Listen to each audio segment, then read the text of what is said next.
Assalamu alaikum wa rahmatullah. Ali Mankando Musa Maraka Alaka Sini Kenya Dima Seko Sako Monika Lemendo Dambe Habib Cham Rasa Junior Dani de Paris Sogo Lonjata Yone Sogo Doko Raskebi Buyaka Fantasise Fantasa Fatmata Kuyate Fatmata Zahara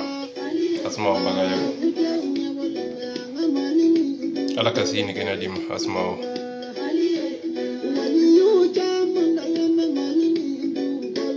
Ali Kafuli Babela Janin Leo de Leo Rastaka Waraba Jojon Toroski Bata Giga Watara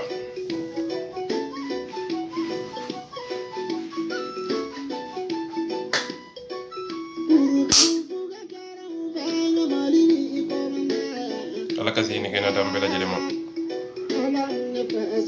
Rastbach Alika Folivier Badaraka Folivier Saki Bajili Momode Mom Alaka Sini Kena Dambela Jelema Fenfo ite nyo kono femi nyo matelika ke Bebe Kalilio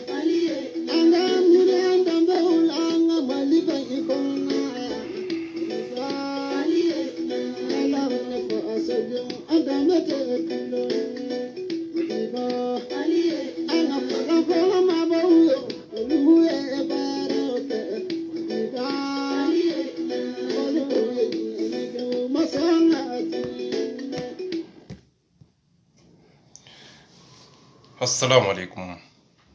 Ali Mankando Lolo Tani Kele. Bi video mbe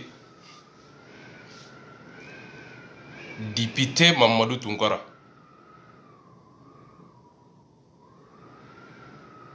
Bi video mbe odeka ka wala ka nyeni galondo ka bonyona.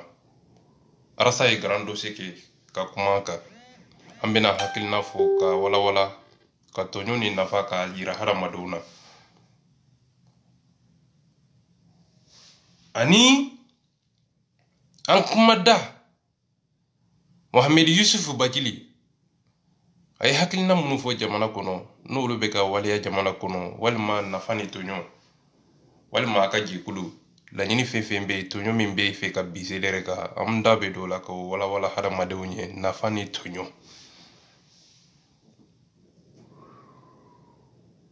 ani malika ye video doke odo Kaira kafo muna atida do France koina muna ayida do la walma atida do la ayekuma mifo ambe bo o tinyeno galondo ka bonyona ambe doni fo fana la ka wala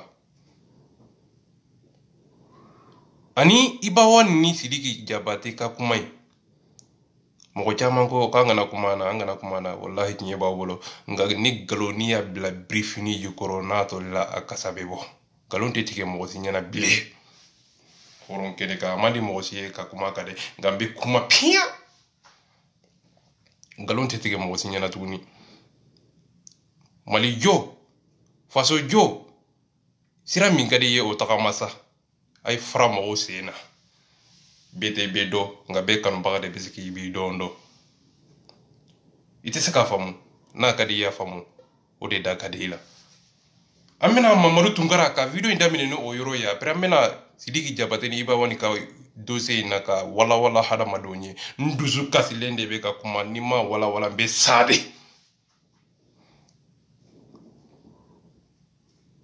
mɔgɔ caman bɛ ka kuma in fɔ k'a kɛ Sidiki ye nin kɛ a ye ko ɲuman kɛ jɔn de y'aw ɲininka o la jɔn de y'aw ɲininka o la mɔgɔ si m'aw ɲininka o bɛ ka den de yira aw la mais o tɛ ka a yɛrɛ yira aw la a kɛra cogo di mun na de pourquoi a kɛra cogo di mɔgɔ si da t'o don o la kɛlɛ ka ban fugari ye mankan don tiɲɛ ma fɔ kɛlɛ de ban mana kan cɛ tɛ cɛ min tɛ se ka cɛ kan fɔ tiɲɛ fɔ hɔrɔnw ye don de sa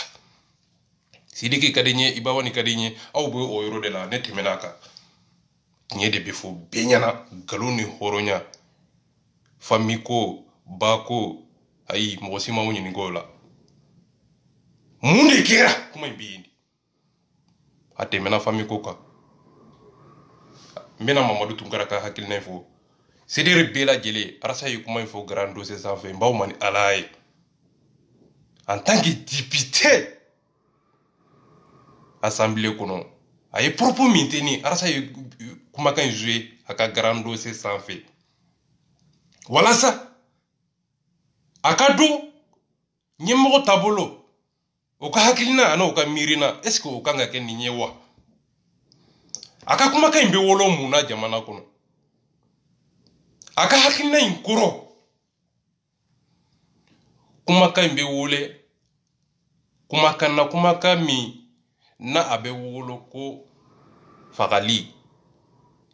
ka jamanadenw bila ɲɔgɔn na k'u lafitini ɲɔgɔn kɔrɔ ka jamanadenw bila guerre civile la Mamadu Tunkara ye kuma min fɔ bilahi Mali État kan ka nin condamné de a ye kumakan min fɔ mɔgɔ minnu ma o tigilamɔgɔw kan ka bɔ de ka plainte don a kama Mali bɛɛ CDR de kan ka nin ta Rassa Junior Habib Cham Sekou Sako bilahi video mani bɛɛ nin kuma in mɛn ka tɛmɛ a la nin a ka kumakan in de bɛ wolo jihadi la Mali kɔnɔ a ka kumakan in de bɛ wolo ka jamanadenw na fitini ka c'est à dire quoi ka jamanadenw na fitini ɲɔgɔn kɔrɔ ka ɲɔgɔn faga Mamadu Tunkara ye kuma min fɔ bɛɛ lajɛlen y'a mɛn u y'u yɛrɛ kɛ i komi u m'a mɛn mɔgɔ tɛ ka kuma a kan mais Arasa ye kuma in fɔ grand dossier sanfɛ mɔgɔ bɛɛ y'a to yen bɛɛ y'a to yen alors que Ivoire y'an kɔrɔ u ka député dɔw ye kuma in fɔ u ka fanga ɲinina dɔw ye kuma in fɔ u y'o kuma in condamné k'a yira k'a fɔ ko pardon merde dole bɛ kan wele aw bɛ hakɛ to aw bɛ kan wele ko n bɛna a tigɛ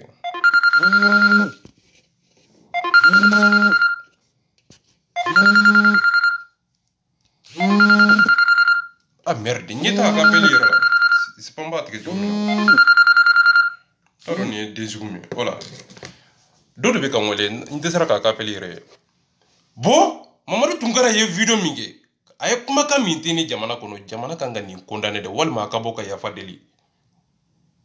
en tant que CDR collectif pour la défense de la République a ka kumakan in ye jamanadenw fara ka bɔ ɲɔgɔn na a ka kumakan in ye fitinɛ de ye a ka kumakan in bɛ wolo jamanadenw farali de la walasa jamanadenw ka dɔ ka bi dɔ kan wa Mali sariya yɛrɛ b'a condamné en tant que ɲɛmɔgɔ jamanaden bɛɛ lajɛlen ka ɲɛmɔgɔ i kan ka kuma cogo di i kan k'a dɔn bilahi ni nin ye halala ye a kan ka démissionner de a ye kumakan min fɔ a t'a dɔn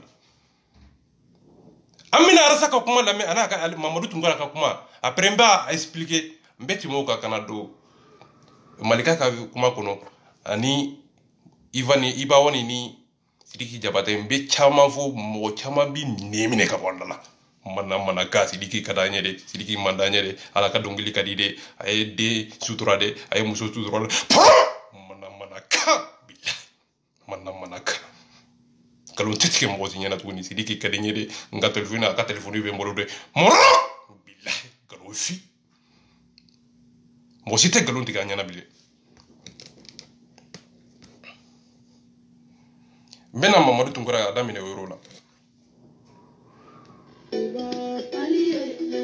pardon voilà an ka Arasa lamɛn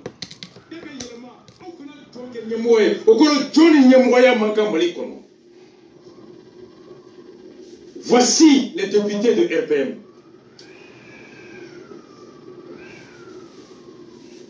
ni parti tɔgɔ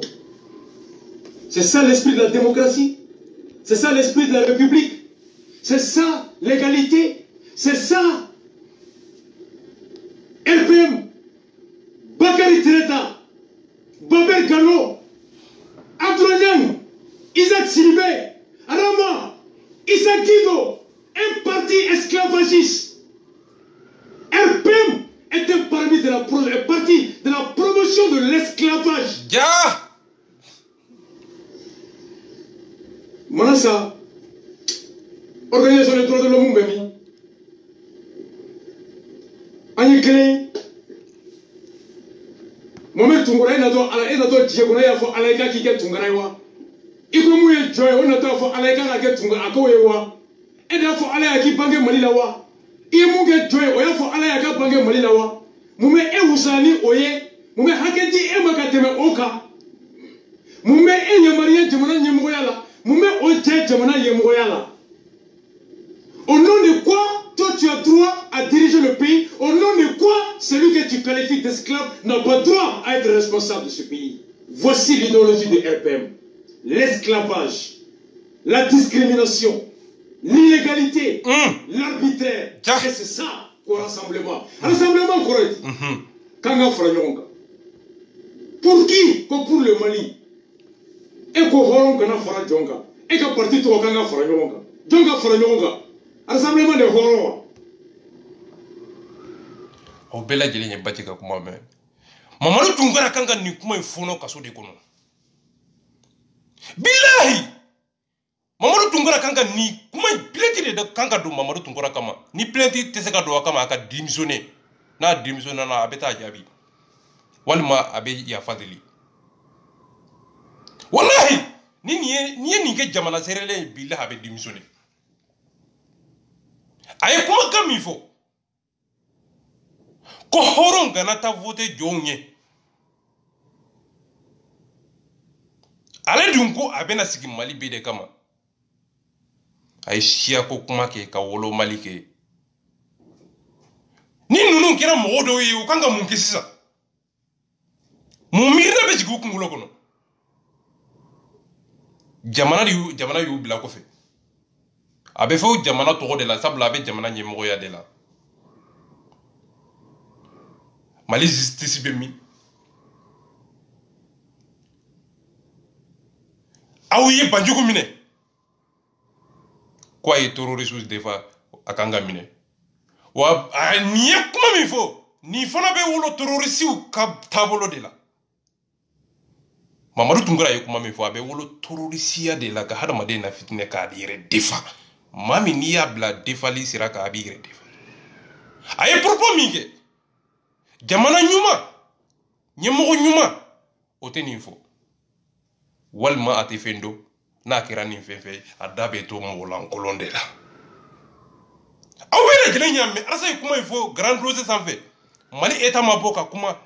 wala saka irala aye kuma kamifo akashi saki kofe walma akaya fadeli ufe jo horo Mosi ma fo ala ye kimbanke kana diɲɛ kɔnɔ bɛɛ danna I ka taabolo n'i ka miiri mani bilasira min kan I b'o lawaleya mais o kɔrɔ tɛ o kuma bɛ fɔ I ye k'i ɲɛda lajɛ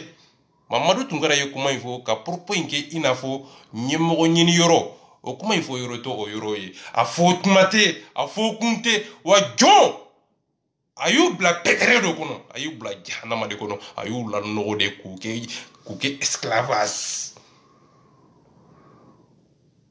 Kuke ina fo ulu ni nyemoya manka. Kuke ulu te halala ye. Kuke ina fo ulu mawolo. Ke ina fo ulu de kanga ni ke nyemoye ulu manga ke nyemoye. Ikangi ire defani bila. Ani ye fe minke jamana kuno jamana dunga tabolo kuno ani miri ni kodo min bila. Ikanga to kuma defu ye. Nu udari la. Jeli. Fune. Grange. Horo. Ani jeliw ate fo odon ko jelisi ate fo odon ko granke ate fo odon ko karasa tanta e de kanga vote nye ay vote ni kada ni sia kungilenaga ate fote ibe vote na kadanga la nyini jom be vote kafiru be vote nafiku be vote mo site nyininga odo ibe bomi ikasia ye munye Mamadou Tungara kanga ni fono kaso de kono c'est le bé billahi ay kuma kayita kay bla réseau insafe bila jelenga do Mamadou Tunkara ka boka ninjabi wal makuma ka sakiko na masika sakiko ni jamana desera de akanga sakiko akaya fadili na ma ya fadili jamana de kanga ninjabi hali jom manga ninjabi billahi mali jamana de kanga plenty do ninga makata jabi wal ma ka dimisone ni plenty se ka do kama sabula député madala ni plenty se ka do kama ka to député ya mina kono sabula rasa ya fo jogo anya be famu quoi billahi Mamadou Tunkara ye kuma mivo niye jihadishu ko barade abe wolo jihadisi de la abe wolo fagali de la abe wolo fitne de la ni ma fitne ya black kele de la ni ya black kele la ya black fagali de la ni ya black kele la otigila mo ko kira terroriste o don grâce à qui Mamadou Tunkara ko ale député de ko ale be kondo ko ale kalalendo ko ale maraka de to e jonye angara sala mi toujours RPM. Voici une majorité esclavagiste, une majorité de discrimination. Andabori mabo, John Gochi, Donga Gochiko John, ou Kenga Buga Tuga, ou Kenga Buga Sokono, ou Pugo, ka fete mon couille, préfet de Wouli, sous-préfet de Wouli, gouverneur de Wouli, juge de Wouli, Anya Famumala, il est à côté. Est-ce que c'est Ibeka qui te soutient dans la discrimination? C'est une honte 28 ans après. Ni le frère Mali député. 21e siècle. Ko horon ayaudado élection. Ako voté horon. Ko kono ne tungara horon ay voté ni. Nautara voté horon mu e join. Mu e fanga so be horon ya ban. Ou be join ya ban. Campagne de flé.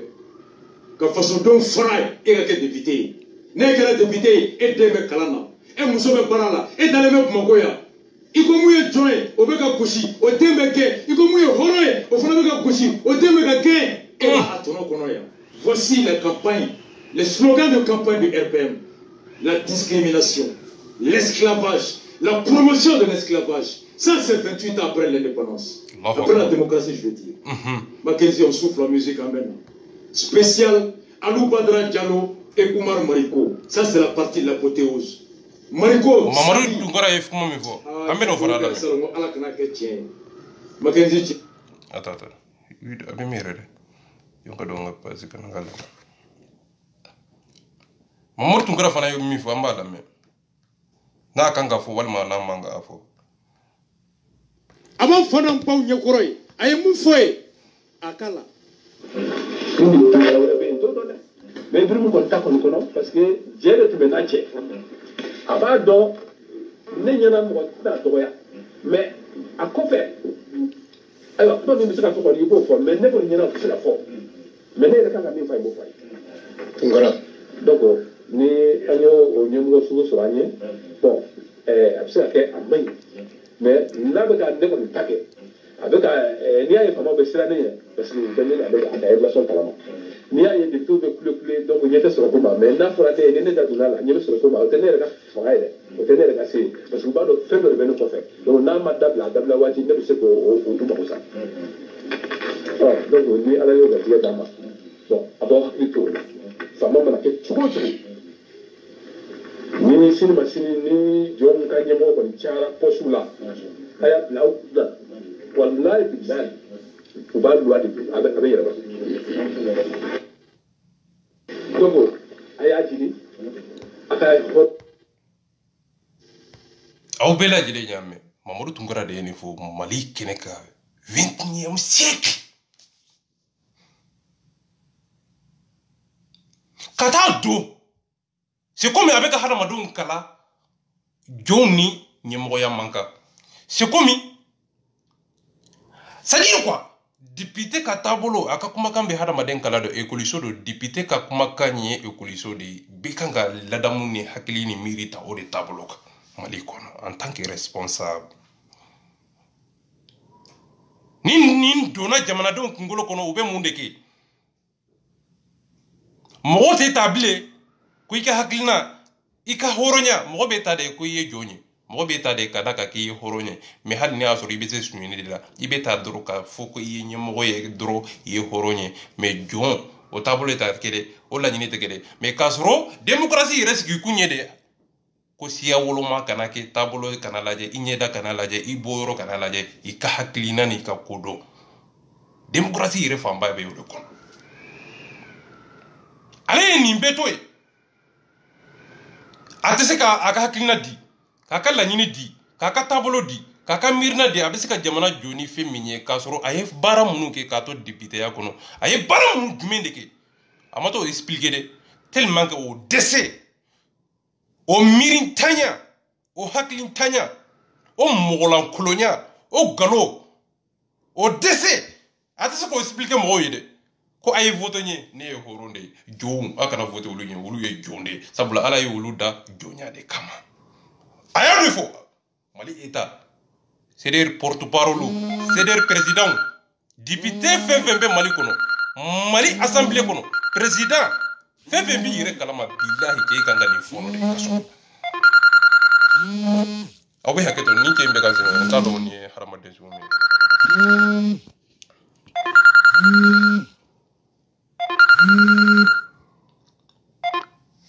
voilà tigra parce que nteka ka fe nyako amba la metuduro amori tungara kelen ayaka alakama horon aku soutenir c'est-à-dire que aka au pseudo de l'élection pour la parce que malaye on tay war ko ida keme fla de do wele ko ita wote ni yeye ba do ko jumando on va finir à ni aba feta ba ta wote oh oye do la main kuma fila b'a kɔnɔ a ko fɔlɔ ko n'i y'a ye maaw bɛ ɲɛmɔgɔw bɛ siralen ɲɛ k'u b'ale ni IBK cɛ dɔn ko ni ko i b'i ban ale bolo ka ko kɛ ale la ale ni IBK wuli a bɛ taa don i la ko y'a to mɔgɔw bɛ siralen ɲɛ o kɔrɔ n'aw b'a fɛ aw ka ko ka ɲɛnabɔ n'a ye ne ta faama tɛ kulonkɛ la n'i y'a fɔ IBK ye dɔrɔn a b'a kɛ ni faama ye kulonkɛ kɛ n b'a fɔ IBK a b'o kɛ. Nka mun ka jugu n'a bɛɛ ye a ko Mali kɔnɔ ko n'an m'an jilaja ni jɔnw cayara n'an ye ko n'u ye fanga sɔrɔ k'u bɛ jɔnya ban ko ka sariya bɛ yɛlɛ k'a ye voté hɔrɔnw ye aw ni Ala cɛ nin ye jamana kuma ye voici un député de RPM RPM sonna ka nin de k'a ka liste kan kita et to ka campagne de filɛ ka y'aw kɔlɔsi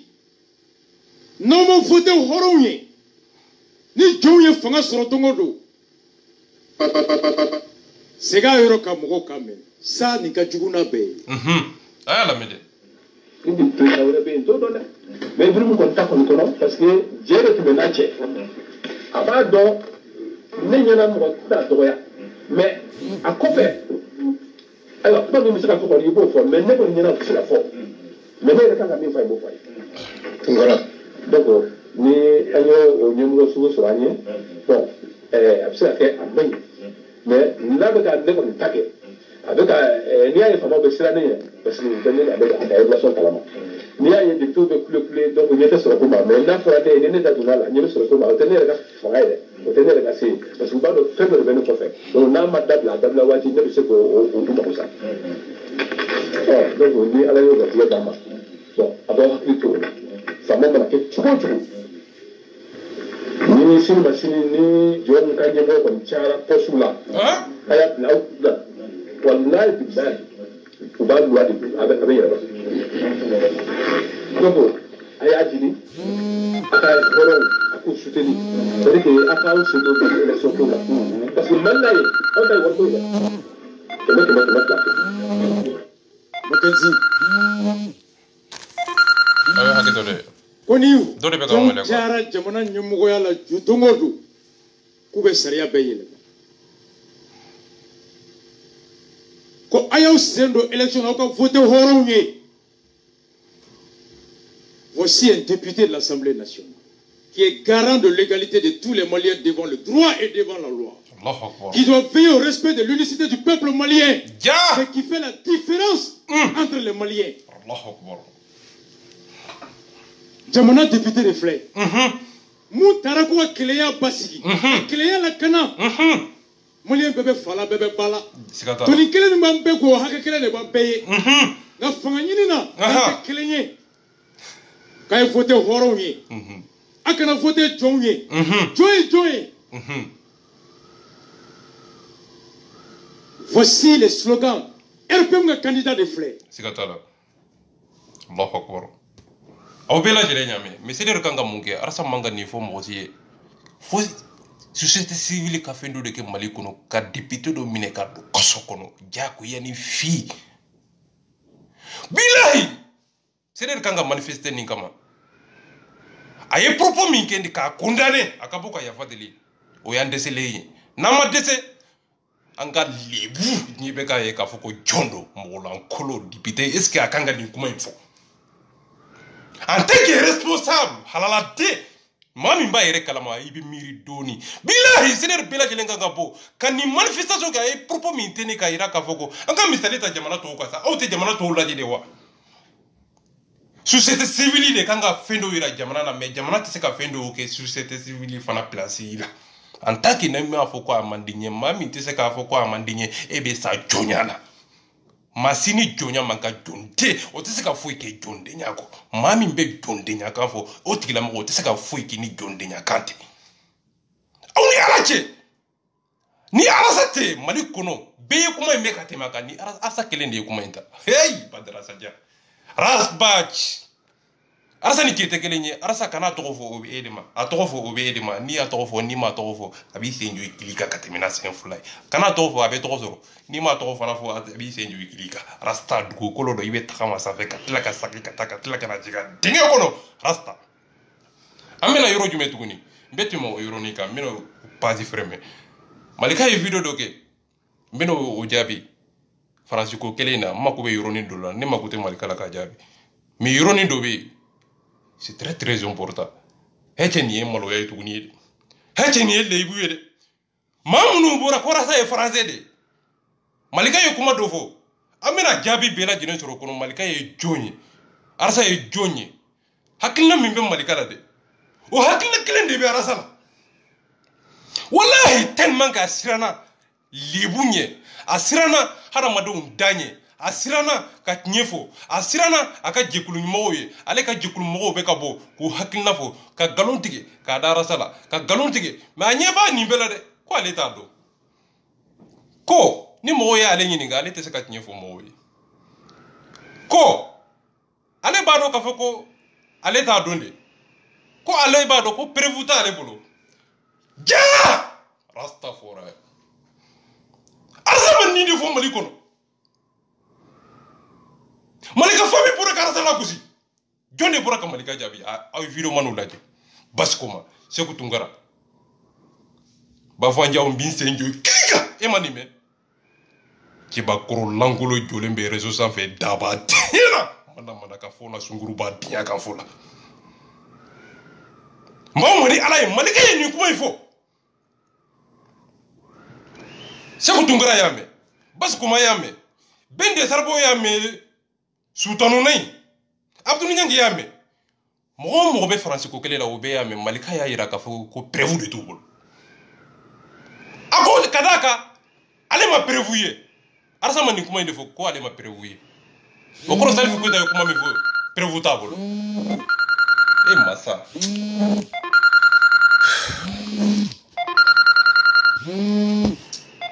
ndaro meni me ke Mali de ulu le be mo gida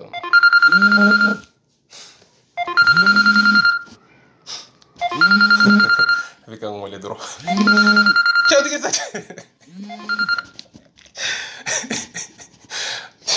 ça va ça abenga video nyembolo wala Malika yo kuma info ka ira ka foko prevuta ale bolo ako wabi mo ma prevuta ale makoy okoro mogo be ka kuma réseau ça Malika be ka ulaje ko be ka mana kani pata kani popa kani laga to kani ko sumu an ka lamɛn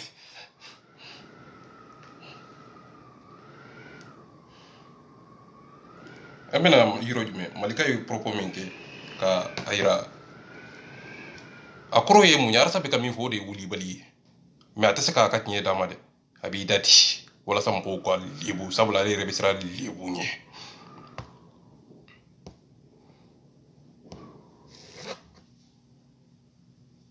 an bɛna lamɛn to dɔrɔn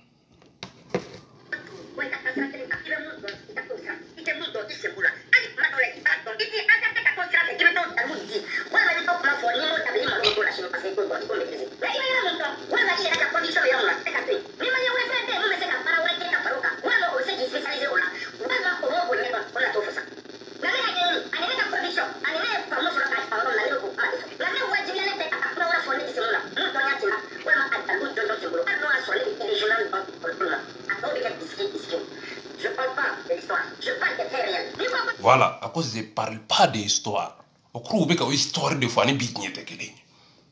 A ko a tɛ kuma fɛn ka fɛn min tiɲɛ t'a bolo Faransi ko kɛlɛ la.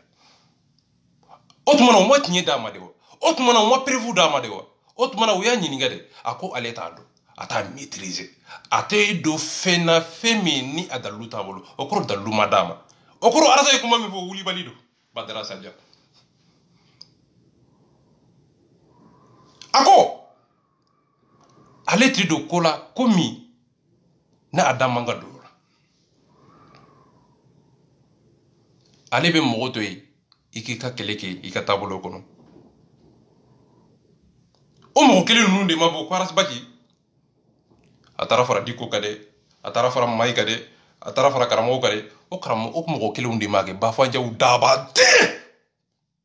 sunguruba diɲɛ kan fɔlɔ o de ma bɔ diɲɛ bɛɛ jɔlen ɲɛna ka Arasa dɔgɔya ka maloya ko nin fila bɛ Arasa da dɛ da fila b'a da jɔn de Arasa kelen a ka taabolo kɔnɔ est ce que a ye Arasa Malika dɔgɔya wa est ce que a ye Malika tɔgɔ fɔ olu de bɔra u ka ligne kan ka na Arasa ka ligne kan fɛn min ka d'a ye don min na a bɛ boli o sira de kan i tɛ i ɲɛda tɛ lajɛ i ye karamɔgɔ ye i ye siya ye walima i ye chrétien ye walima i ye bolisonna ye o don o tɛ lajɛ i nafa de bɛ lajɛ ka jamana tɔɲɔ sɛgɛsɛgɛ ka nafa sɛgɛsɛgɛ ka kɔlɔlɔ sɛgɛsɛgɛ k'i pèse o don Malika ma miiri nin na dɛ o don Malika ma miiri k'a fɔ ko ale kun man k'a da don o la o don Malika ma miiri k'a fɔ ko ale ka hakilina Arasa k'o kɛ dɛ o don Malika y'i da don o la ka Arasa dɔgɔya o don Malika ma miiri o la o don nka bi ka kɛ i n'a fɔ ale bɛ ka a yɛrɛ défendre o kuma in ɲɛ ka kɛ k'a sɔrɔ i komi ale t'o kɛ k'a kɛ i n'a fɔ ale tɛ kojugu kɛ mɔgɔ la dɛ mɔgɔw de bɛna bin ale kan o tɔgɔ la wa nin propos in yɛrɛ Arasa de ye nin kuma in fɔ réseau sanfɛ BBB do BBB kuma cogo do bébé Arasa ka mot kelen Arasa ka mot u b'o de kɛ k'u yɛrɛ défend bi Arasa de ko ale tɛ kuma fɛn na fɛn min dalilu t'a bolo Arasa de ko Faransi ko kelen na ale tɛ se k'a bɛɛ kɛ dɔ ka dɔ kɛ i b'i nafa sɔrɔ dɔɔni dɔɔni i b'i ka miiri sɔrɔ dɔɔni dɔɔni bɛɛ ka siti c'est à dire ka bɛɛ ka taabolo dɔ ta ka kɛwale sira dɔ ta n'i y'o taabolo sira ta k'o kɛwale sira ta i bɛ taa nafa sɔrɔ yɔrɔ dɔ la an bɛɛ bɛna kunkelenna kelen miirina kelen taabolo kelen n'a sɔrɔ an bɛ yiriba kelen sanfɛ a ko an ka jigin ka bɔ yiriba sanfɛ an ka jigin ka lili soutenir Arasa de ma nin kuma in fɔ ko ale tɛ se k'a bɛɛ kɛ Malika fana ko ale tɛ se k'a bɛɛ kɛ a ko preuve t'u bolo a ko dalilu t'u bolo Faransi ko kelen na a ko o de kosɔn ale bɛ k'i da de ko sabula dalilu jɔnjɔn t'ale bolo mɔgɔ minnu taara ma k'a ka kuma Faransi ko kuma in na a ma sɔn ka kuma i nɛn minɛ a ɲininkara ko e ka hakilina ye mun ye a dɛsɛra ka kuma o tɛmɛnen o hakilina tɛmɛnen o miiri tɛmɛnen n'i nana o ɲininkali jaabi i ma foyi fɔ o tɔɲɔ tɛmɛnen o mankan tɛmɛnen mankan bannen n'i nan'i jɔ ale ɲɛna ko e bɛna o kumakan in jaabi k'a sɔrɔ kumakan min ɲininkali kɛra a mɛnna ɲininkali ma jaabi a tuma kafiri ye nkalon di i ka kuma in tɛ foyi ye dalilu de t'a bolo preuve de t'a bolo o de kosɔn n b'a f'i ye i bɛ retard la dɔrɔn bilahi cɛ bɛ retard la a kalanna a kunkolo bɛ ɲini ka ci nka bilahi kodɔn kuma ani kodɔn ana kodɔn o tigi ani kodɔn sabali ani kodɔn miiri a t'a dɔn bilahi kuma ma fɔ a fɔ dɔn kuma bɛ kɛ a tigi ka jɔn ye o dɔn kuma a b'a tigi de bolo kuma b'a wagati de bolo kuma b'a nafa de kosɔn kuma ni tinyete tinyeto nyokono tinyebeke galo nyo to nga hal ni tinyedo nafate nafaye nafami te horonya kono nafate nafaye nafami ne atasika sedi atikima karamugo jugu be mali kono abe ba jogodi gouvernement justice fali be mali kono abe ba jogodi mauvaise gouvernance suñedi be mali kono abe ba jogodi on be o yoro de la abe ba jogodi ulu be yoro jume fali be suñedi be toñoni be karamugo ya suñe karamugo e jeneke ay iya fode mais abe ba jogodi abe fo o de mako mauvaise gouvernance o yoro de be kele kawda basta no dilana karamugo mi mana suñeni ko do mina pilendi be do kama abe mini o don kada justice o katabolo nyumanga aw makala de wa wal mawti fendo wal mawbe kam mo o teke ya bili karamugo ya suñe okay otuma jamana sigi ko ni karamugo ya suñe ika pilendi do kama karamugo ka katabolo jugu o katafono kasokono o de mafo abayro o justice be dila chukoti tabolo nyuma bakare togola akumbeyo ay suñe ke wakati jume don jume kele de do kera o kele de nana ka justice ona ko bla tabale safaraika ona na arai sanfe kele jume arasa ka idole kono tabolo kono wili ka jokono o de nana ka bakar to kola minen ka kumbe koni mais suñe kera domina député do kumbe yo mo munu kumbe ministre de la justice kumbe yo o don mais amese kamine o yemunye o koro ko fanga anyimo o desebe bakari togola mirana muna kadaka kele do kera kele minana ni moye mo minye horo halala mami tatuka nemu mami bezuzo mine malika ko mami nye karamugo jugu yere ni plendi do karamugo jugu ye ko jugu minke arasa ye munyomo nyuma ni swati o nyomo kele de bisiko o nyomo mine kado kasokono o ko jugu kele o nyomo nyuma de bisiko mine mais en tant que ni nyemoko nyuman te nyemoko a halala te no o te domina ibi ka kuma de fotoro ko karsa ya sunye ibe burujali de ke ibe mana kan defo mais fui kuma fui tinani résultat abito kuma la ko karamogo jugu ye ko jugu ke abitla ki adresse état la muna de bi adresse état la o de terminisi akanga damine de ko dia o do koso abe karamogo kiritike Allah ba yoro aba fo ko mbi adresse mali etama o koro ale ka kuma yi karamogo ngla gosili o burujali o te solution ni akanyide karamogo yo ko juguge ni yo donu se yenyuma ya deke nga ni nyimo temi be karamogo mine o be dila jogoti dilan jogotala arstaka iduli aido wallahi o de terminisi adan billahi ki temi be se kaso même Qur'ana Taurata Injili Zaburu abe kumana de kosaria nyemo nyuma ni pano be kuna kata dlo so ni be kake fali be kake femme be wolo suweni na de o e kirin tanya de femme be wolo bingani na de femme be wolo karamogo jugula de o e de karamogo bado ka fo ko mate mi be nkiri karamogo bado de mo te mi be saria o don karamogo bado de mo te ni nya ke mate mi be soso o ye jonye jonkanga jo o joro la jonkanga karamogo bla joro la o ye nyemogo de karamogo o kabo karamogo o be ala ka jika o de lase karamogo ani nyemogo o fana ala yu ulu fana bla nyemogo ka bolo de ka ulu be boli nyemogo ka hakilina de kono o ka tabolo kono ado koso ala ko ay nyemogo bonya hal ni kafrido amina malikala me fransiko kele na a desere ka kuma mifo ani ay hakilina mifo ani arsa ka hakilina ye munye bino ubetu kunyo na ka galoni tinye irala ha peado jonye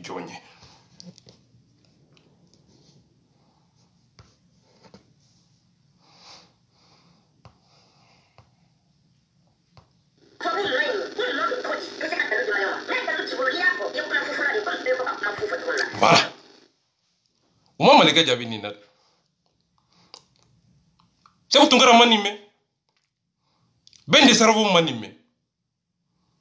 mo munu be france ko kele law manime de akona ma daludia ne malika ma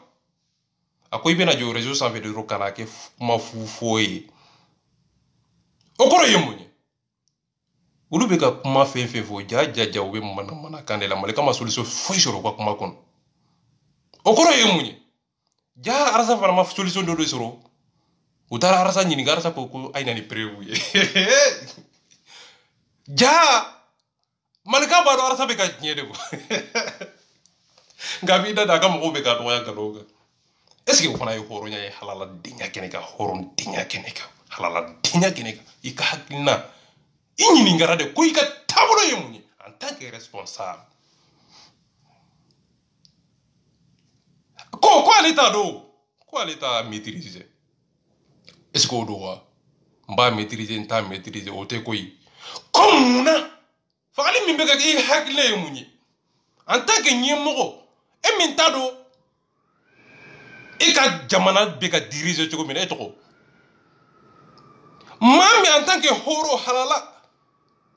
esclavage min bɛ jamana kɔnɔ ko ale t'a fɛ ka ɲɛɲini yɛrɛ nka a bɛ se ka karamɔgɔw ka silipu kɔnɔna o ɲɛɲini karamɔgɔ muso o ka silipu kɔnɔna k'o vocali o jɛnɛya o sungurubaya kan fɔ o kapoti filmeli k'o ɲɛɲini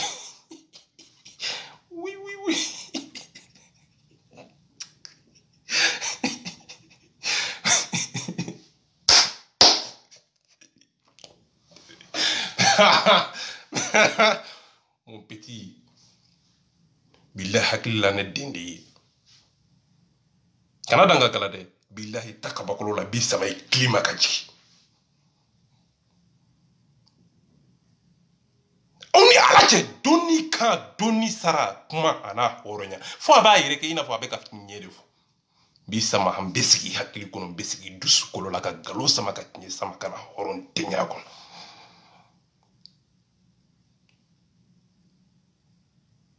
ana ka ko bɛɛ sara bɛ a ka kuma na mais ani tiɲɛ yɛrɛ tɛ kelen ye sara fo tiɲɛ ani sara de tugulen bɛ ɲɔgɔn na a sigilen bɛ dalilu de sanfɛ dalilu de tɛ kuma ka ɲi na nka sara b'a la Badara Saja mot par mot kuma bɛ tugu ɲɔgɔn na phrase jumɛn tiɲɛ ni nkalon bɛ tugu ɲɔgɔn na phrase jumɛn ani kuma kun ani tɔɲɔ min bɛ n'i y'o fɔ tiɲɛ bɛ dɔn yɔrɔ jumɛn nkalon bɛ dɔn yɔrɔ jumɛn o différence kuma daminɛ n'a laban i bɛ tiɲɛ dɔn o yɔrɔ de la basta an ka lamɛn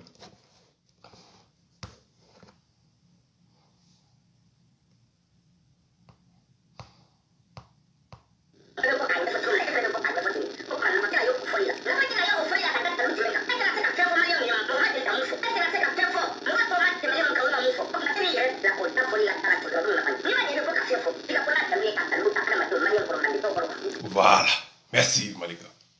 Merci. Nka nafa de t'i la o de kosɔn mɔgɔ t'i jaabi ne fana b'a yir'u la u kun kan k'i jaabi de mais n'u dɛsɛra k'i jaabi n b'u ka mɔgɔlankolonya ni u ka hɔrɔnkolonya ni u ka dabadenya n b'o don juru la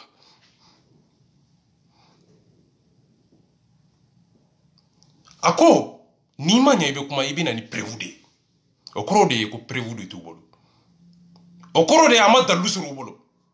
o kɔrɔ de ye Malika mako bɛ dalilu la hali bi u kana ni dalilu ye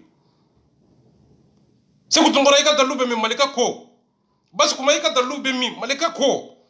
dalilu de t'a bolo aw bɛ manamanakan ni popapokan ni dabadenya ni sungurubaya kan fɔ fugariya kan fɔ tɔgɔ ɲini kan fɔ lebu kan fɔ nga ye o fɔli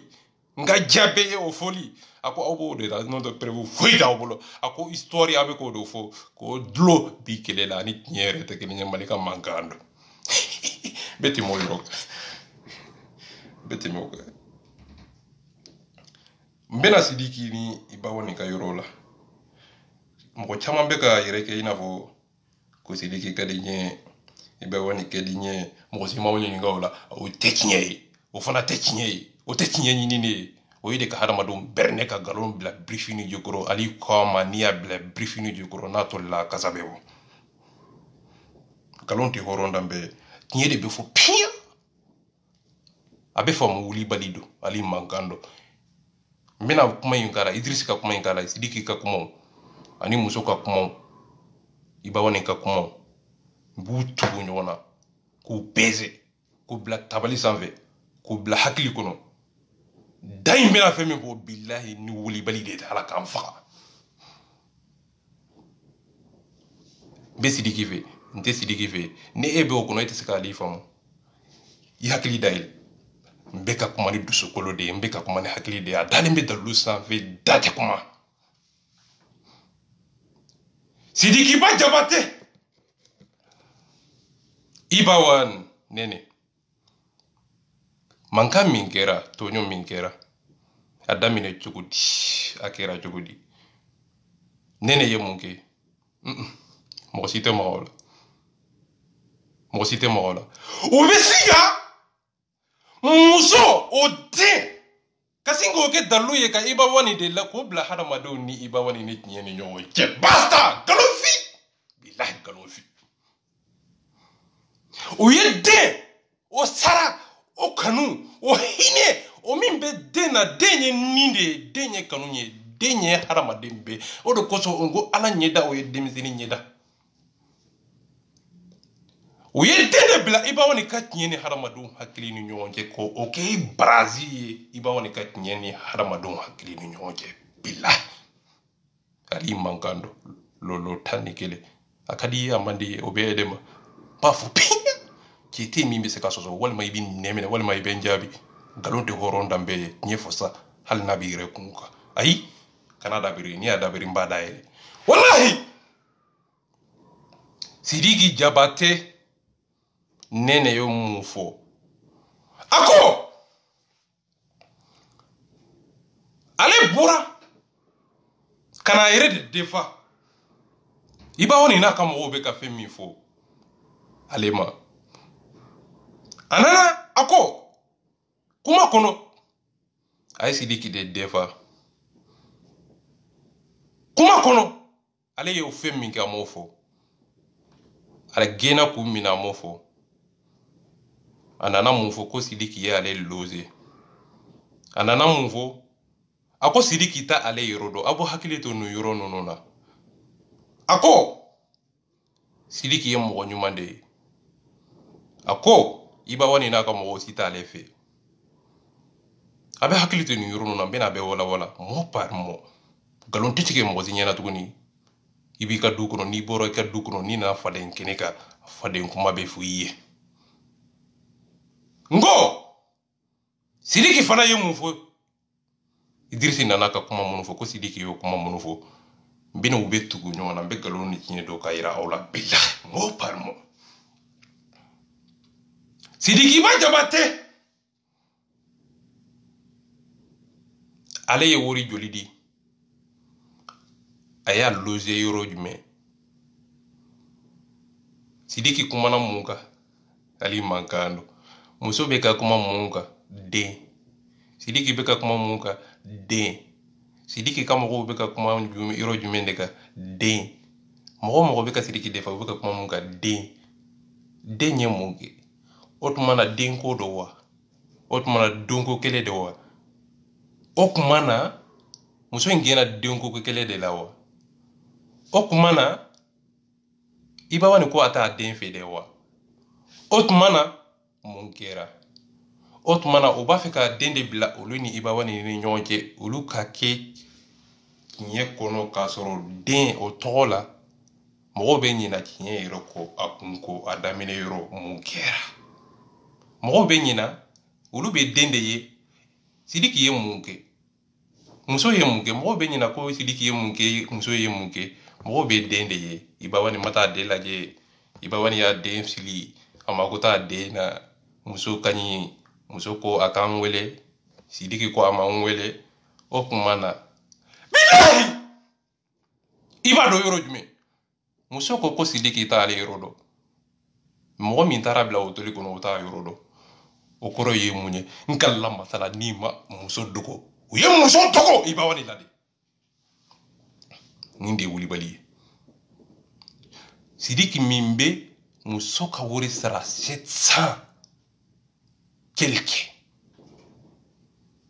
ka muso ka loger a t'a yɔrɔ dɔn a ta a siri jɔlen b'a la ye ka den sara k'a ka hôtel sara 100 ni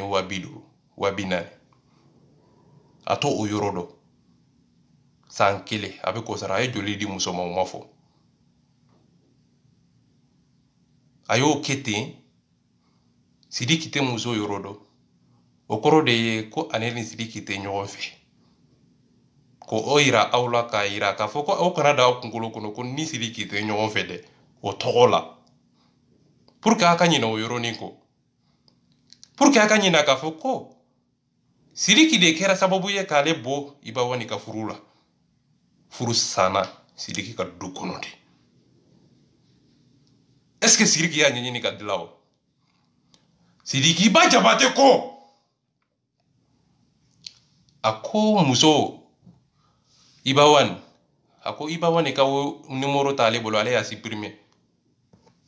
o tuma na numéro kun tɛ muso bolo de wa kafiri ye galoti billah ok i y'a supprimer muso min bɛ Sidiki ka du kɔnɔ de o numéro Ibawani ka numéro bɛ muso in bolo mɔgɔ caman tɛ nin yɔrɔnin dɔn kafiri ye galoti muso min bɛ Sidiki Jabate bolo so kɔnɔ de a ye muso min lose 100,000 ni 40,000 o numéro kelen bɛ muso bolo Sidiki bolo a ka so kɔnɔ est-ce que a kun b'a fɛ ka si Ibawani wele wa a ko o kuma kelen kɔnɔ a ko Ibawani ka kɛlɛ don ko ale y'a dɔgɔnin bila ka taa Ibawani den a muso ka t'u lajɛ a kun bɛ gɛlɛya kɔnɔ dɔɔnin na ko ale tɛ ka a kɛ Ibawani kama dɛ nka a ye muso ta ka taa lose ne hakili la ko n kan ka dɔgɔnin fana bila ka muso den k'o di a dɔgɔnin ma hali n'a yɛrɛ ma Ibawani wele k'a bila ka taa walima a b'a di a fa ma a m'o kɛ dɛ a y'i dogo den de kɔfɛ a y'i dogo de ko ne ye wari d'a ma ne ye sanu d'a ma he ali b'a f'i ye wari t'i kisi den i n'i dogo kɔfɛ n b'i sama ka bɔ tiɲɛ tɛ nkalon tɛ bilahi ni Sidiki ma kojuguba de kɛ nin yɔrɔ la Sidiki ye i dogo de ka cɛ ka muso k'a dogo a la Sidiki muso ko Sidiki t'ale yɔrɔ dɔn Ibawani bɛ se k'o yɔrɔ dɔn wa sabula Ibawani dusu bɔlen dɔ k'a gɛn Sidiki tɛ fɛn min yɔrɔ dɔn Ibawani bɛ se k'o yɔrɔ dɔn Sidiki ye mɔgɔ min bloqué k'a ka numéro supprimer o tuma na muso fana m'a bloqué wa o tuma na est-ce que muso yɛrɛ ma a ka numéro supprimer wa san kelen muso taara yɔrɔ jumɛn est-ce que muso ma taa dogo de wa yɔrɔ jumɛn de b'o yira sabula a ma taa faso la o de b'a yira k'a fɔ ko muso taara dogo de jɔn y'a dogo Sidiki ba Jabate a dogora cogo di i b'o dɔn yɔrɔ jumɛn wari hakɛ min bɔra o de b'a dogoli kɔfɔ o de b'a yira k'a fɔ ko Sidiki ye fɛn min kɛ bilahi n kalila masala Mahamadu cɛ n'u ma muso dogo Ibawani la Ala k'an faga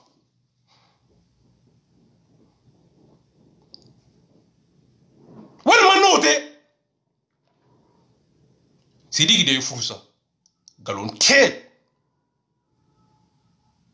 ni Sidiki kun banna ka muso lose ka taa dogo ni muso kun taara fa bara fɛn min kun ka di muso ye o kun tɛ kɛ ni Sidiki kun ye muso a gɛn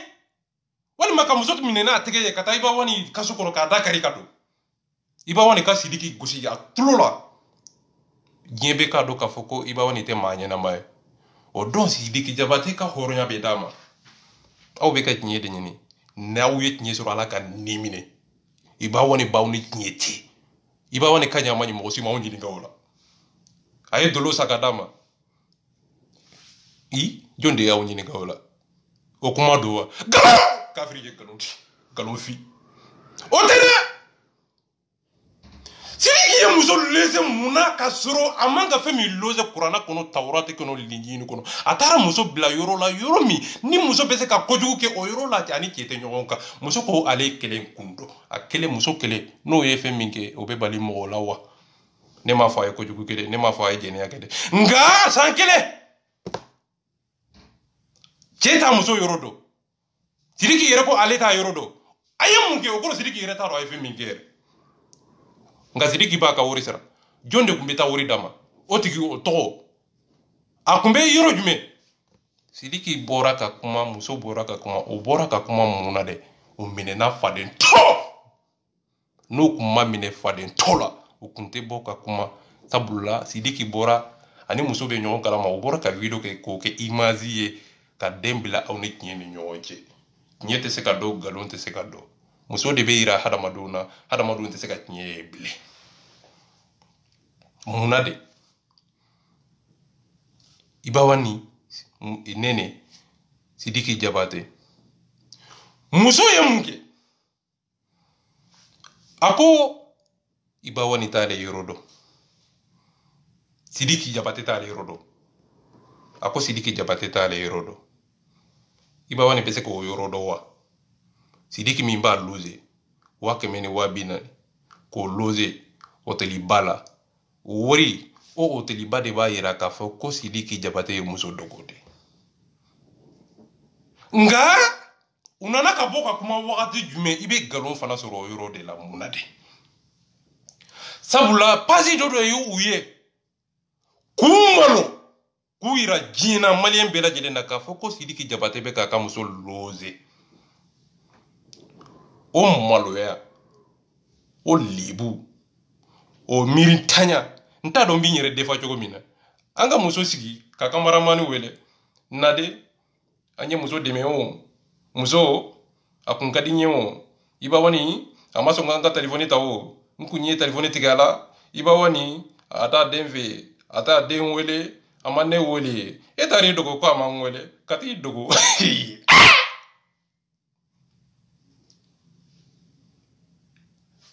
Alame hakili a y'a lamɛn ni hakili a sigilen bɛ dalu sanfɛ mɔɔ kelen tɛ se ka déplacer i bɛ kuma bɛ sɔrɔ u ka kuma kɔnɔ hakili de bɛ kuma a dalen bɛ dalu sanfɛ n'a kuma n'a ɲɛsilen bɛ hakili de ma sa Sidiki Jabate muso den Ibawani jɔn ni jɔn bɛ ɲɔgɔn na mun kɛra muso ye mun kɛ ayi Sidiki ye muso loze mun na de ayi date do la Ibawani kun tɛ n ka telefɔni ta est ce que o do wa ayi o tɛ dɛ est ce que o kuma in do wa ayi o ma ɲininka o la dɛ Ibawani ma ɲi ok n sɔnna Ibawani tɛ hadamaden ok n sɔnna Ibawani ye muso gosi tiɲɛ tɛ Ibawani bolo ok Ibawani ye den fili ok n sɔnna est ce que o do wa Gallo wallahi o tɛ mun de pourquoi a kɛra cogo di Sidiki ye muso kɛ cogo di ko muso numéro tɛ n bolo ko Ibawani ka numéro tɛ n bolo ko a balima dɔ de ye numéro de o balima o tɔgɔ o tɛ fɔ muso fana ko mɔgɔ do kuma bɛ dibi kɔnɔ hali b'a sama kana yelen kɔnɔ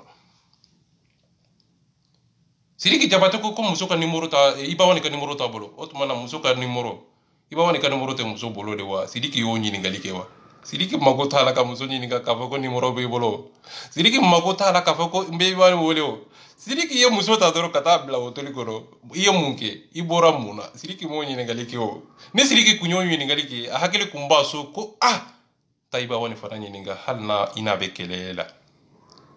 nka a m'o fisi kɛ dɛ a ko kuma kɔnɔ a ko Ibawani ye ale ka Ibawani ka kɛlɛ ko ale yɛrɛ t'a dɔn Idrisi ko ale y'a ɲininka ko munna i ye muso loze ko munna i ma Ibawani wele a ko o yɔrɔnin na a ye dalilu sɔrɔ ko Ibawani n'a ka kɛlɛ kɔnɔ o yɔrɔnin na a ye tiɲɛ sɔrɔ o yɔrɔ la k'a fɔ ko Ibawani ye fɛn min kɛ ale la ko de kosɔn ale y'a bolo kɛ k'a ka numéro supprimer mais kuma kɔnɔ a ko ale t'a dɔn u kɛlɛla mun na mais kuma kɔnɔ a t'a dɔn a b'a jaabi ni yɔrɔ min ye a ye Idrisi Martinez Konibɔ jaabi ko Ibawani ale y'a ka numéro supprimer n'a y'a supprimer numéro bɔ muso bolo so kɔnɔ o ye galon de tiɲɛ tɛ a ye galon tigɛ nin de man d'aw ye a bɛ fɔ piya nin galon filɛ nin galon juguba in filɛ walima Idrisi ye galon tigɛ n'o a ma ko o fana ye Sidiki ye galon tigɛ walima u tɛ sera ka tiɲɛ fɔ n'u tɛ sera ka tiɲɛ fɔ hali bɛ wulibali don tulo la diɲɛ bɛ jɔlen ɲɛna hɔrɔn kɛnɛ kan faden kɛnɛ kan Sidiki Jabate minɛna faden to non te ukunte ka boka interview ke ko muso kumbe ni yoro indela muso yoro done kunte de pasi jumɛn de y'u ye Mali zoli de o de bɔra k'u lebu k'u maloya o lebu pour que k'u yɛrɛ defa u taara u dogo den kɔfɛ u taara u dogo den kɔfɛ an ka bɛn mun na dɛ walasa an ka i b'a ni tɔgɔ tiɲɛ i komi ne kun ye ɲumanya de kɛ o tɔgɔ la ne kun bɛ ɲumanya kɛ ne ye mɔgɔ caman dɛmɛ ne ye hɔrɔn de ye ne ye silamɛ de ye u bɛ taa munumunu ka kuma munumunu ale ko galofi bilahi galofi tɛ tɛmɛ ka mana kan o si tɛ ɲumanya ko tɛ kojugu ko tɛ i b'a ni kojugu kɛ o tɛ furu bɛ dilan cogo di furu sayɔrɔ furu bɛ dilan cogo di furu bɛ kɛ cogo di furu kɛcogo hadamaden kɛcogo en tant que furu kɛcogo furu boli ma a bɛ boli yɔrɔ jumɛn taabolo jumɛn kɛwale jumɛn doni kɔnɔ hakili bɛ sɔn mun na de a bɛ dilan cogo di Sidiki m'o de ɲɛɲini Sidiki y'a ɲɛɲini de k'a dogo n'i ye muso dogo furu sara yɔrɔ jumɛn a dogo yɔrɔ 500 waa kɛmɛ waa bi naani o donna muso min na muso dɛsɛra ka taa balimaw fɛ muso dɛsɛra ka taa fa fɛ muso dɛsɛra ka taa Ibawani ka mɔgɔw fɛ Sidiki yɛrɛ ko kuma kɔnɔ k'ale ni Ibawani kun kɛlɛlen don Sidiki ɲinana k'a fɔ ko hali n'ale ni Ibawani kɛlɛlen don a ɲinana dɔrɔn k'a fɔ ko ale y'a kɛ muso de la a ma foyi kɛ Ibawani la a bɛ ka yɛrɛ nɛgɛ bilahi a bɛ ka yɛrɛ nɛgɛ muso furu sara yɔrɔ jumɛn Sidiki ka du kɔnɔ fo a ka salon kɔnɔ yɔrɔ jumɛn sabula ale ka wari de tun bɛ k'o so sara o Sidiki ka du kɔnɔna de y'o dɔn muso tun bɛ Sidiki ka mara de kɔnɔ o dɔn muso mana fɛn fɛn kɛ o dɔn Sidiki de bɛ wele o la en tant que Sidiki Jabate est ce que muso sɔn Sidiki Ibawani sɔnna Sidiki k'a ka muso lose wa o ye fɔlɔ ye a ye don hakili kɔnɔ est ce que o bɛ kɛ wa est ce que Ibawani ye muso in bila de o dɔn wa ayi a ma bila o dɔn o dɔn Ibawani ye muso haramu de ye o dɔn wa a ma haramu o dɔn hɔrɔnya kɔnɔ danbe kɔnɔ dignité kɔnɔ halaladenya kɔnɔ an bɛ so n'an bɛ so n'i ye muso n'i y'a kɛ ka bɔ du kɔnɔ dusu de y'i bila ka den kɛ muso kɛ muso kan ka taa yɔrɔ jumɛn ni muso y'i ɲɛsin a faso la bamaana marakala fulala olu bɛ muso gɛn de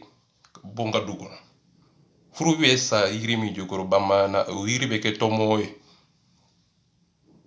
fa bɛ muso gɛn a bɛ taa a ka minɛnw jigira du min kɔnɔ a bɛ taa o yɔrɔ la o dɔn walima Sidiki tɛ fɛn dɔn walima i yɛrɛ tugun a mana kɛ nin fɛn fɛn ye a da bɛ to magɔlankolon de la a da bɛ to dangaden de la a da tora Sidiki la bila Ibawani ye kojugu kɛ o tɛ koyi Ibawani ma muso wele o tɛ koyi Ibawani ye muso kɛ o tɛ dɛ kuma in bɛ yɔrɔ jumɛn muso in kun bɛ min muso in ye mun kɛ Sidiki ye mun kɛ den ma foyi kɛ den ka kuma tɛ yan Ibawani ye kojugu kɛ a ye dolon san k'a da muso ma o kuma tɛ yan Ibawani ye kojugu kɛ o kuma tɛ yan o bɛ k'o de bila aw ni tiɲɛ ni ɲɔgɔn cɛ tiɲɛ tɛ se ka don bilen den bɛ bila hadamadenw hakili ni tiɲɛ ni ɲɔgɔn cɛ ayi o tɛ ne ye o tɛ ne ye nin kuma man di mɔgɔ caman ye nka ba fɔ a fɔlen filɛ nin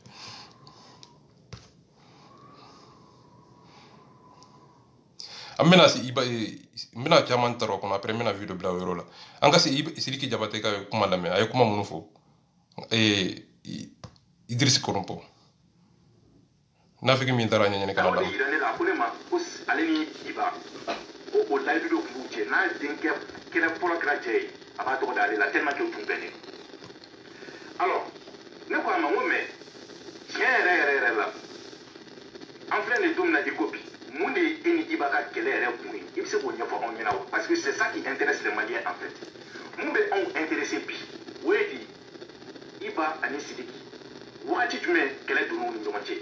mun de ye kɛlɛ kun ye n'a sɔrɔ a bɛ se k'o ɲɛfɔ anw ye a ko n ma Idriss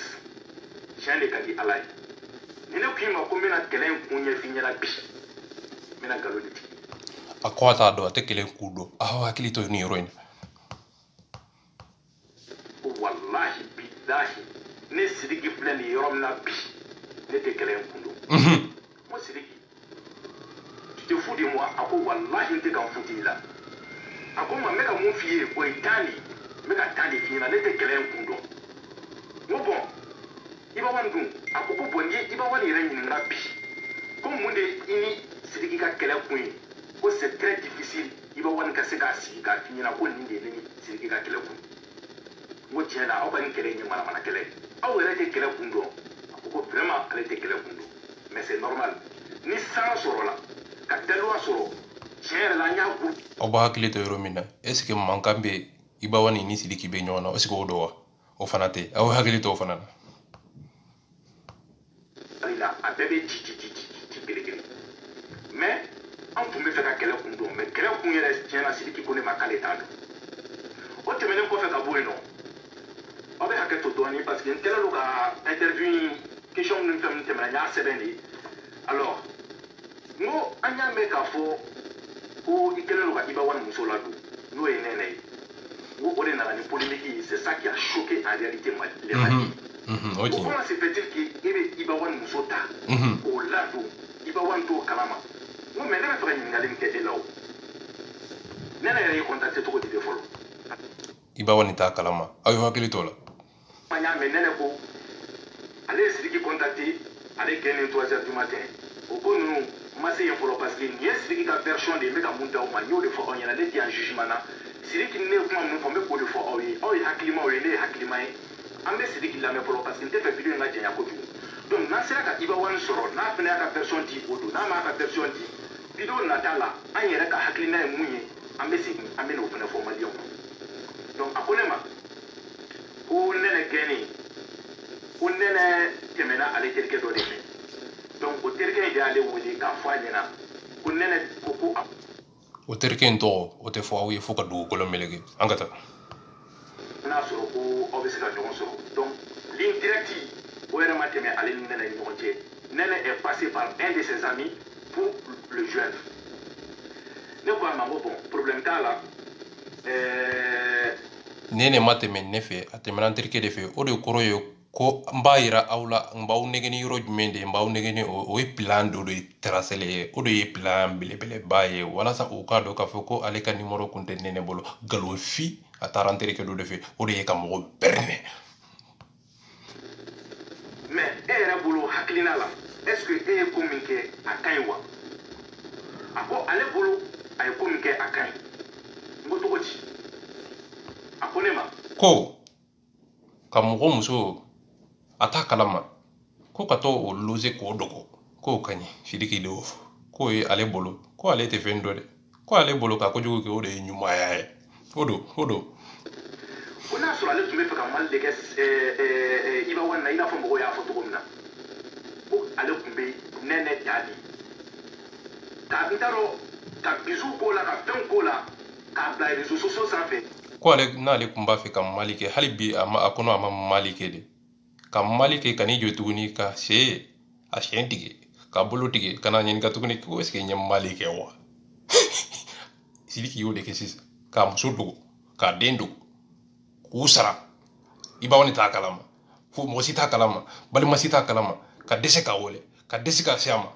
ka dese foro keneka ko ali ma foike kana nyen ka tuguni ka shentige ka bolotige ka kulo nyimi ko ali ma malike hagata kabaku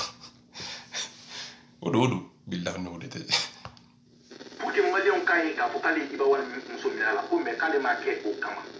ali ake ala de kama ayake ala kama kunjumena ala kama kiedo ala kama dade yofo mais ni dona ke wale kono obe ala kama kono ibe galon soro yoro de ala kama pour que o kadana ni ala toye ala dabaraye est-ce que nyuma kela irado est-ce que sidi wi abe jeneake est-ce que adella ka jeneake ibo fana pese akumanga ala tokofo sabula mami be jeneake no ya ala tokofo ya ala to utilité de kay di profiter ka galon defana ala to ni o dabaraye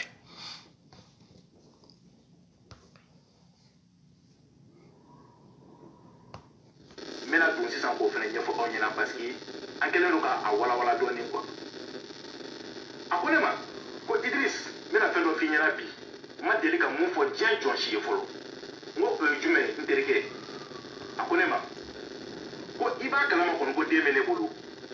b'a kalama kosɛbɛ den b'i bolo a ko bon n bɛna mun f'i ɲɛna dɛ Idriss ne den a wololen pour que ka Idriss berne a taara histoire de f'a ye an ka taa maa min ye ne den ta ne yɛrɛ ɲɛ o kɛra Iba Wane de n ko cogo di ta a ko Iba Wane de ye ne den ta fɔlɔ ka sɔrɔ hali ne yɛrɛ ma n den ɲɛ la ko ne den taara k'a di Iba Wane de ma Iba Wane ka ne den minɛ o y'a sɔrɔ ne yɛrɛ ma n den ɲɛ la fɔlɔ ko donc Iba Wane ye ne den ta ne ɲɛ a ko Idriss maliyɛnw bɛ kuma ka kuma nka u tɛ kuma ko kun a ju ɲɛɲini quoi ko bon explication ba ninnu fɛnɛ o man di ne ye ko nka i ye n wele i bonya kama i karama kama n b'i jaabi bi i mago bɛ question i bonya kama i karama kama ale tɛ fɛ ka bɔ ka fɛn dɔw fɔ est ce que o kuma ye nin ye wa furusako kuma ko n tɛ fɛ ka bɔ ka fɛn fɔ est ce que nin bɛ muso fɛ est ce que nin kan ka maliyɛnw yɛrɛ lajɛ k'u bɛ ka dɔgɔya est ce que o kuma don wa est ce que nin a kun b'a fɛ ka furu in dilan wa est ce que munna pourquoi i bɛ tiɲɛ in dɔw de kɔnɔ o t'a dɔn de question na a kelen o kelen a bɛɛ posé n kunna ni ala sɔnna ma n b'a bɛɛ répondre i ye kelen kelen ko bon franchement dit a kɛlen don ka anw choqué dɔɔni quoi a ko a kana aw choqué a ko Idriss n bɛna kuma dɔ f'i ɲɛna ne den wololen o y'a sɔrɔ problème bɛ ne den ba ani ne ni ɲɔgɔn cɛ a ko Buye Kuyate aw bɛ Buye Kuyate kelen kelen min dɔn ko Buye Kuyate o de y'i occupé ale den na fɔlɔ parce que o y'a sɔrɔ ale yɛrɛ fɛnɛ n'a muso bɛ ɲɔgɔn na ko Buye Kuyate de y'i jɔ n'ale den ka fɛn bɛɛ nɔnɔ sukaro fɛn bɛɛ ale terikɛ Buye Kuyate kelen a y'a kɛ mun de kama k'a y'a kɛ teriya de kama ko bon o don ni Buye Kuyate pour que aw ka danna n b'a fɔ aw ye dɔrɔn n ka dalilu kɛ Buye Kuyate yɛrɛ delila ka ɲɔgɔn kɛ ne ye i komi ale fana ye Iba Wane ta kɛ o ɲɔgɔn de ye galon fi billahi a ye galon tigɛ wallahi a ye galon tigɛ ale muso kun ma sute sufɛla fɛ dɛ a yɛrɛ ko 1h du matin o don wa Buye Kuyate ya ale ka muso loger 150 wa walima 140 o don wa o tɛ dɛ ale ni Buye Kuyate kun bɛ kɛlɛ la wa ayi dɛ o tuma na dalilu de t'a bolo ka a yɛrɛ defa Iba Wane ka yɔrɔ la wa Iba Wane ka yɔrɔ la wa a bɛ tigi dulon ale yɛrɛ ka laɲini kɔnɔ est ce que a ɲininkala o fana la est ce que i bɛ galon don o yɔrɔ dɛ an ka taa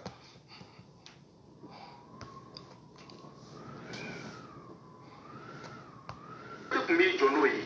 o don ni Iba Wane kun ma taa ale den ta ko o don k'ale kun bɛna to a ka pétéré mɔn o don ko bi ale den filɛ nin ye ale bolo a b'a photo bila a ka Facebook sanfɛ a b'i waso n'a ye diɲɛ bɛɛ ɲɛna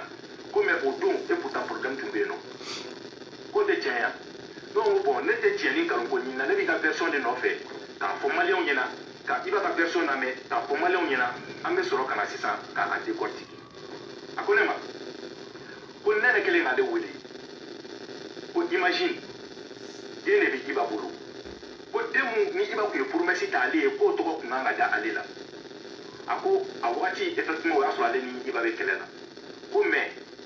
Iba o n'ale ka kɛlɛ qu'est ce que o y'ale ani ne ka kɛlɛ de ye wa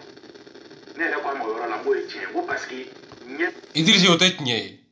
ko est ce que ale ka kɛlɛ ni Iba Wane kɛlɛ ye ko est ce que o den ka koma ye a bɛ n'i dogo den kɔfɛ sisan est ce que ale kan ka Iba Wane wele de wa est ce que Iba Wane n'a y'a bloqué n'a ye kojugu fɛn fɛn kɛ est ce que Sidiki kan ka miiri o fana la wa mobili bɛ Sidiki bolo wa dɔgɔnin b'a bolo wa fa b'a bolo wa muso in yɛrɛ kosɔn den yɛrɛ kosɔn Sidiki fana ma se ka miiri den na Sidiki fana ma se ka miiri den na k'a fɔ ko ni y'a den bila yɔrɔ la ani a fa yɔrɔ bɛɛ janya patch padrataja Sidiki fana ma se ka miiri o la Sidiki ye den de yira k'a fɔ ko Iba Wane mako t'a den na mais k'a sɔrɔ mɔgɔ min ye den dogo den dogo yɔrɔ i b'a dɔn wari hakɛ min bɔra i b'o de dɔn k'a yira k'a fɔ ko Mali kɔnɔ en tant que sɛgɛn min bɛ Mali kɔnɔ gɛlɛya min bɛ Mali kɔnɔ ka taa muso loger yɔrɔ la yɔrɔ min n'a kun t'a sɔrɔ a cɛla la a ma solution ɲini a yɛrɛ dɛsɛra k'o galon tigɛ a dɛsɛra k'o nkalon tigɛ a ma solution ɲini pour que furu ka dilan a ka acte a n'a ka wari kɛra bɔnɛ de ye a ka wari a n'a ka nafolo kɛra bɔnɛ de ye furusa muso mako sara muso in yɛrɛ nimisalen ne tɛ kuma muso in kan mɔgɔw t'a faamu muso in ko dɛ a bɛ ka kule de maliyo a ye n'an bolo sidiki boli a ye n'an bolo sidiki ka wari bolo a ye n'an bolo sidiki ka nɛgɛ bolo a ye n'an bolo diya bolo a ye n'an bolo galon bolo a ye n'an bolo n ye kojugu min kɛ nimisara a ye fɛɛrɛ kɛ a ka ibawa ni nɛgɛ muso in bɛ k'o de kule kɛ muso in aw t'a faamu ne bɛ sidiki de jaabi muso ma foyi kɛ o m'a fɔ a ma kojugu kɛ ibawa ni la dɛ muso in ye fɛn min kɛ sidiki ye fɛn min kɛ dɛ o de ka jugu ni muso ye ta ye muso mana fɛn fɛn kɛ ibawani la ne t'o ta ibawani ni mɔgɔw kun dɛsɛra ibawani la de ne bɛ jigin ibawani la ni cɛw dɛsɛra la de ni faw dɛsɛra la de ne bɛ jigin ibawani la ni ibawani ye sidiki bolo kɛ k'a nani k'a dɔgɔya o tuma na ibawani balimaw fana y'a dɔgɔya de k'a bolo kɛ de wa ayi ale ɲinan'o bɛɛ kɔ ka t'i dogo ko den n y'a wele n y'a bolo kɛ a ye n ka telefɔni digi kuma daminɛ ko nkaw ko hakili to yɔrɔ min na an bɛna ten an ka taa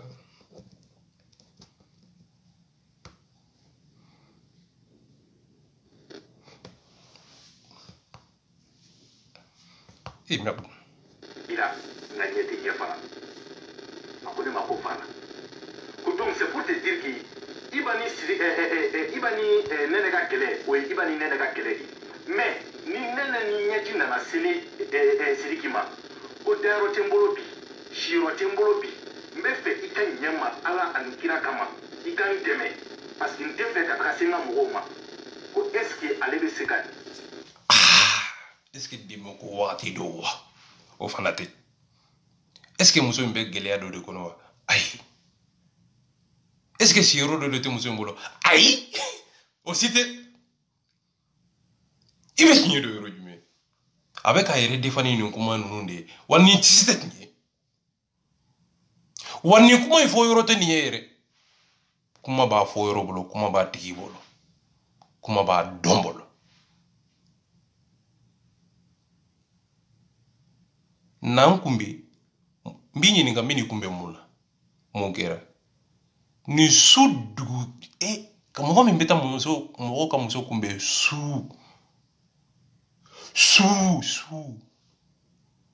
dibi ka taa mɔgɔw muso kun bɛ dibi o tɔgɔ i t'a ɲɛɲini i bɔra mun na mun b'aw ni ɲɔgɔn cɛ ka taa yɔrɔ yira la ka taga yɔrɔ yira la ka bɔ yɔrɔ yira la i b'olu de kɛ fɔlɔ o de ye kuma ye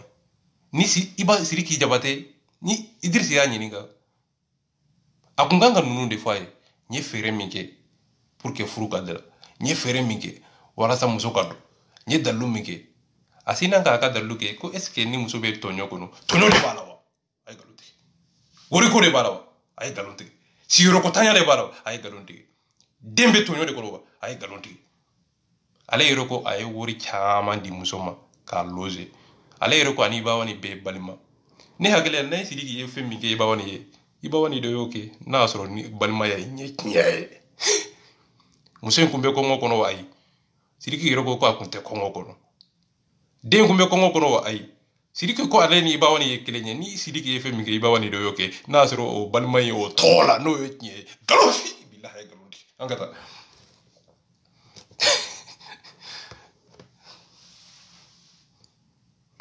nɛnɛ ni ɲɛji to kɛnɛ ma k'a fɔ bon vraiment ne tɛ se k'i dɛmɛ o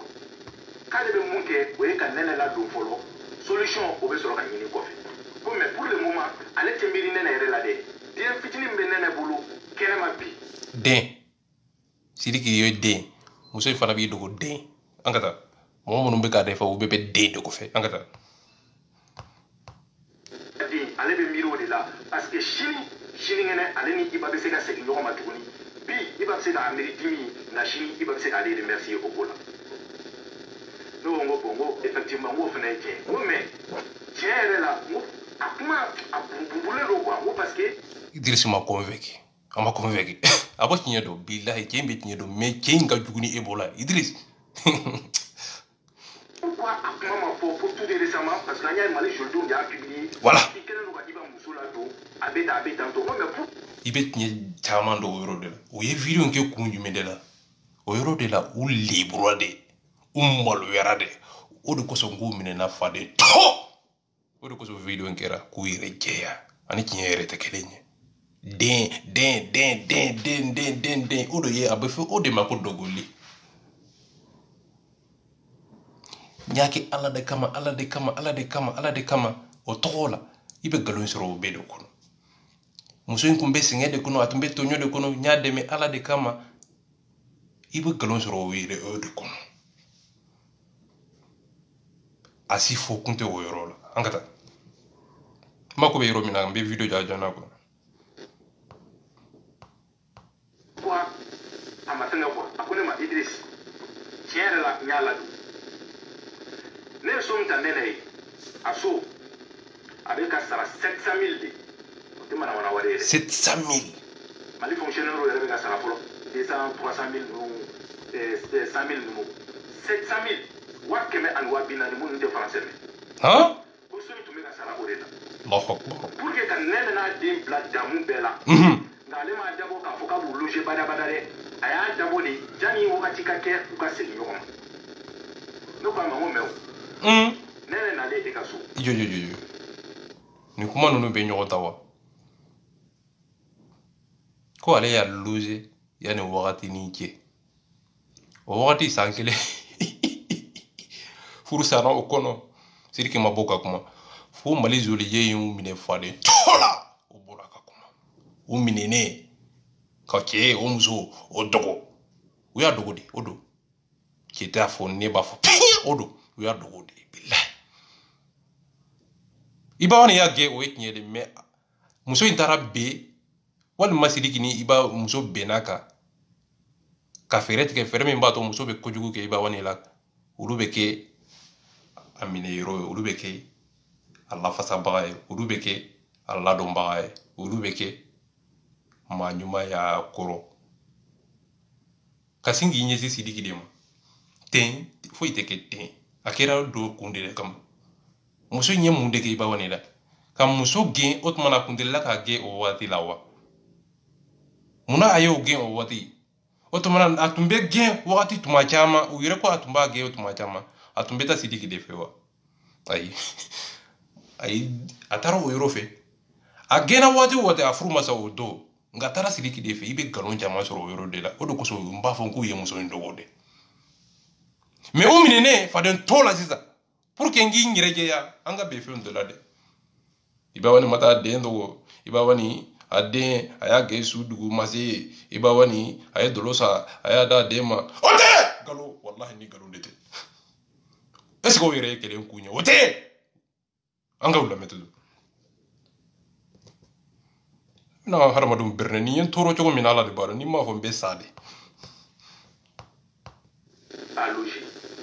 est ce que e Iba wele k'a fɔ Iba wani ɲɛna ko bɔn I muso bɛ n fɛ wa n kɛlen don k'i muso ladon a ko ne ma Idriss I ti jɔn ka tiɲɛ yɛrɛ ɲɛf'i ɲɛna ne ko n ko o ye jumɛn a ko ne ma o wagati la o y'a sɔrɔ en réalité ne ani Iba wani muso tiɲɛ yɛrɛ la fɛn t'an ni ɲɔgɔn cɛ mais ne ni Iba wani an tun tɛ kuma donc a ka téléphone numéro n tun kɛ. Fɛn t'an ni ɲɔgɔn cɛ Idriss y'a ɲininka o la wa ayi. E ka bɔ n kun. O kɔrɔ. E Iba wani ka numéro supprimer ka bɔ I kun mun na. A ko ne ma Idriss ne ni Iba wani an ka appel laban na Iba wani ye téléphone raccroché ne la de o ni. Kuma daminɛ a ko ale tɛ Iba wani ka kɛlɛ ko ale yɛrɛ t'a dɔn mais nin yɔrɔnin na a ye kɛlɛ kun sɔrɔ ko ale ni Iba wani ka appel laban na ko Iba wani ye téléphone yɛrɛ kɔrɔsi a la mun na de pourquoi ka téléphone yɛrɛ kɔrɔsi ten pourquoi a ko a dɔnn'o kɔnɔ k'o walawala walima Sidiki ye galon tigɛ kuma daminɛ ko ale tɛ kɛlɛ kun don mais nin kɔnɔ a ko Iba wani ye téléphone tigɛ a la o tuma na o bɛ sɔrɔ kɛlɛ kun ye walima a ye galon tigɛ walima a ye kuma fila fɔ walima nɛn fila walima da fila Angata.